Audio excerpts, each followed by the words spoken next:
একদিন হঠাৎ খেয়াল করলাম যে মানুষটা ছোটবেলায় আমাকে হাত ধরে রাস্তা পার করত, আজ সে রাস্তা পার হওয়ার সময় আমার হাতটা খুঁজছে। সেদিন প্রথমবার বুঝলাম আমার মা বুড়ো হয়ে যাচ্ছে।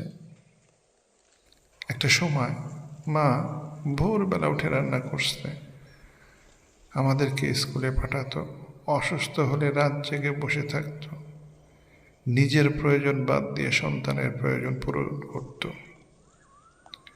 আমরা ছোটবেলায় ভাবতাম মা বুঝি সব পারে, মা কখনো ক্লান্ত হয় না, মা কখনো অসুস্থ হয় না, মা কখনো কাঁদে না।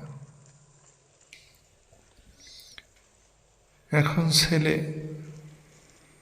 চাকরি, ব্যবসা, সংসার, মোবাইল, সোশ্যাল মিডিয়া সব কিছুর জন্য সময় আছে, কিন্তু মায়ের সাথে কথা বলার জন্য 10 মিনিট সময় নেই।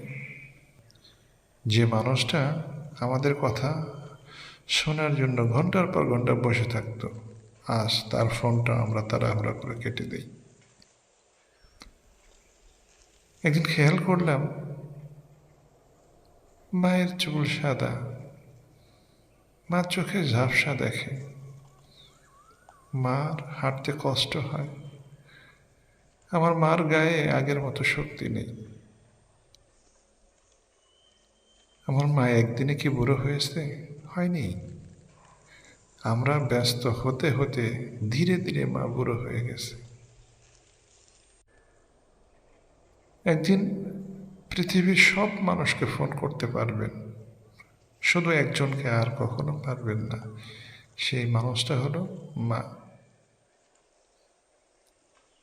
আজ যদি মা আজ যদি মা বেঁচে থাকে, তাহলে ভিডিওটা শেষ করার পর একবার ফোন করুন। কোনো দরকার নাই ফোন দিয়ে বলা, কোনো দরকার নাই, শুধুমাত্র ফোন দিয়ে বলুন মা তুমি কেমন আছো।